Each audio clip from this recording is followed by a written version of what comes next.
देखिए, हम लोगों ने बिना इस सोच के कि जनता दल यूनाइटेड किन सीटों पे लड़ रही है, नहीं लड़ रही है, जहाँ पर लोक जनशक्ति पार्टी रामविलास का कैडर मजबूत है, जिन्होंने तैयारी की है, या जहाँ पर हम लोग के पास मजबूत साथी हैं और वो चुनाव लड़ना चाहते हैं, उन तमाम सीटों पर बिना इस बात का मद्देनजर रखते हुए कि कहाँ से कौन सा दल चुनाव लड़ रहा है, नहीं लड़ रहा है, उन तमाम सीटों पर जहाँ पर हम लोग की तैयारी मजबूत है, वहाँ पर हम लोग प्रत्याशी करें। भाई, जब कोई रोजगार मांगने जाता है, आप उन पर लाठी चलाते हैं, इससे ज्यादा दुखद और कुछ नहीं हो सकता। एक तो आप रोजगार नहीं दे पा रहे हैं, रोजगार देने में आप सक्षम नहीं हैं, और उसके बाद जब अपनी उचित मांगों को लेकर बिहार के छात्र सड़क पर उतरते हैं, तो मौजूदा सरकार और खास तौर पर क्योंकि लॉ एंड ऑर्डर राज्य सरकार का विषय आता है, तो इसीलिए मैं राज्य सरकार की बात करूंगा कि जिस तरीके से उनके ऊपर बर्बरता से उन पर लाठियां चलाई जाती है। भैया, वो वीडियोस मैंने अपने ट्विटर हैंडल से भी और अपने सोशल मीडिया प्लेटफॉर्म पे मैंने पोस्ट किए हैं, जहां पे छात्रों को बुरी तरीके से बिहार की पुलिस उनकी पिटाई कर रही है, उनको मार रही है। इसकी जितनी निंदा की जाए उतना कम है। भैया, अगर आप रोजगार नहीं दे पाते तो कम से कम लाठियां तो मत चलाइए छात्रों के ऊपर। और जहां तक रही बात आरआरबी और एनटीपीसी में भर्ती को लेकर, भैया एक मापदंड तय होता है, और अगर आप उस मापदंड को फॉलो नहीं करते हैं तो यकीनन छात्र सड़क पर उतरेंगे। लोक जनशक्ति पार्टी रामविलास पूरी तरीके से समर्थन करती है। मैं डे वन से सोशल मीडिया के माध्यम से मैंने अपनी बातों को, अपने विचारों को छात्रों के समर्थन में मैंने रखा है। जहां एक तरफ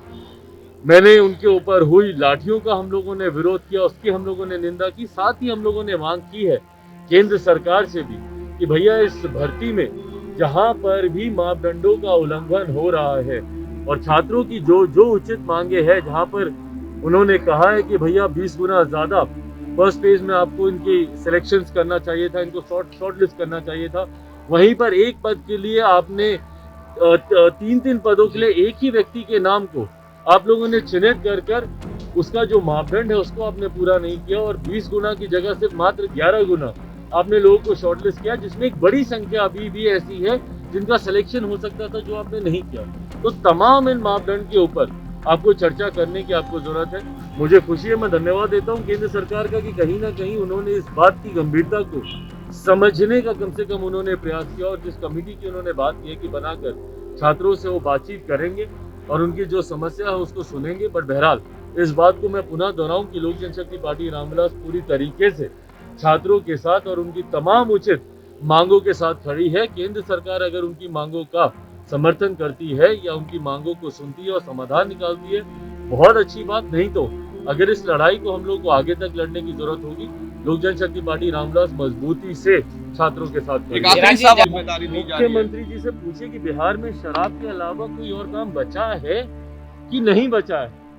या शराबबंदी का एक हवा उनके सर पे अब सवार हो गया कि उनको इसके अलावा कुछ दिखता नहीं है। शिक्षक भी यही करें, पुलिस भी यही करें, अपराधियों को छोड़कर सारी दुनिया, सारी जनता बिहार की सिर्फ शराबबंदी पर लग जाए, तो आप क्या करेंगे भाई? आप सिर्फ अपने हवा महल में बैठकर एसी और हीटर का मजा लेते रहेंगे क्या? उसके अलावा आपके पास है कहाँ मुख्यमंत्री नीतीश कुमार? भाई, आप इतनी हत्याएं हो रही हैं बिहार में, इतना अपराध बढ़ता जा रहा है। बाकरगंज की घटना, हम लोग वहां जाते हैं, शराबबंदी जहां पर होती है वहां पर जहरीली शराब से लोग मर रहे हैं, वहां हम लोग जाते हैं। आज हम लोग बक्सर जा रहे हैं। भगवान जाने की भैया एक के बाद एक जो ये घटनाएं घट रही हैं, उसमें आप खुद कहाँ हैं? और अगर आप शिक्षकों को भी अगर आप इसी में डाल देंगे तो बिहार में वैसे ही शिक्षा नीति के हालात देख लीजिए क्या है। एजुकेशन का स्तर बिहार में आप पहले ही हर कोई जानता है भैया कि किस बदहाल स्थिति में है। आप बिहार के किसी भी गांव में चले जाइए, आप मुझे बताइए क्या वहाँ पे प्राथमिक जो शिक्षा संस्थान है, क्या वहाँ पे शिक्षक आते हैं, या क्या वो इतने सामर्थ्य हैं कि वो अपने सिलेबस को कंप्लीट करा पाए? और उसके बाद अगर आप शिक्षकों को भी इसी में ही लगा देंगे तो बताइए ना कि भैया आप क्या कानून, आपकी कानून व्यवस्था, आपका शासन प्रशासन तंत्र क्या करेगा, और आप खुद क्या करेंगे भैया? ये जानने वाली बात है। मुख्यमंत्री नीतीश कुमार जी एक बात को स्पष्ट तौर पर इस बात को कबूल कर लें कि उनके बस का नहीं है। अगर एक शराबबंदी जैसा छोटा सा कानून वो धरातल पर नहीं उतार सकते, तो बिहार को चलाना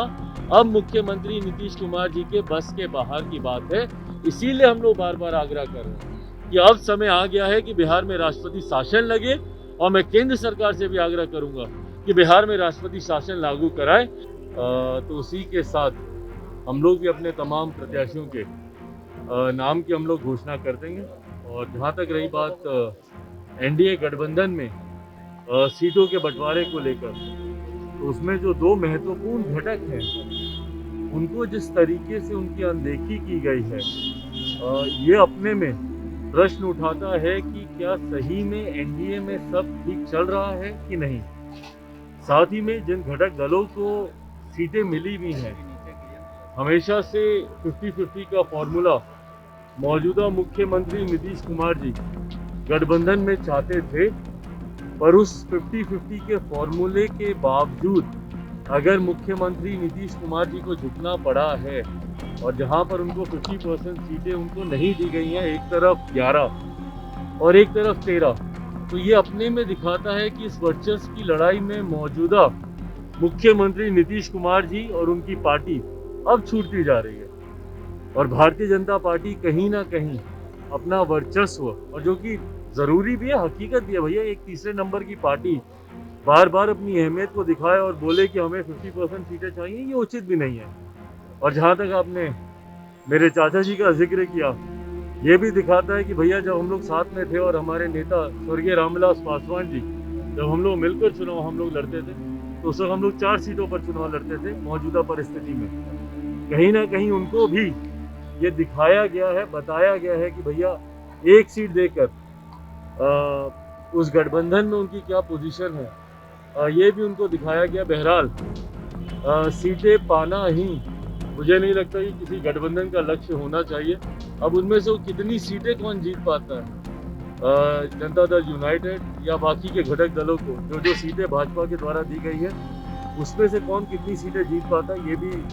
आने वाला समय बताएगा। पर जहाँ तक रही बात लोक जनशक्ति पार्टी रामविलास की, हम लोग की मजबूत तैयारी चल रही है, अकेले पुनः बिहार के लिए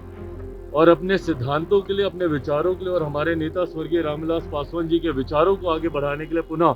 हम लोगों ने निर्णय लिया है कि हम लोग अकेले रणभूमि में उतरेंगे। उम्मीद करता हूं कि पहले से बेहतर प्रदर्शन हम लोग करेंगे।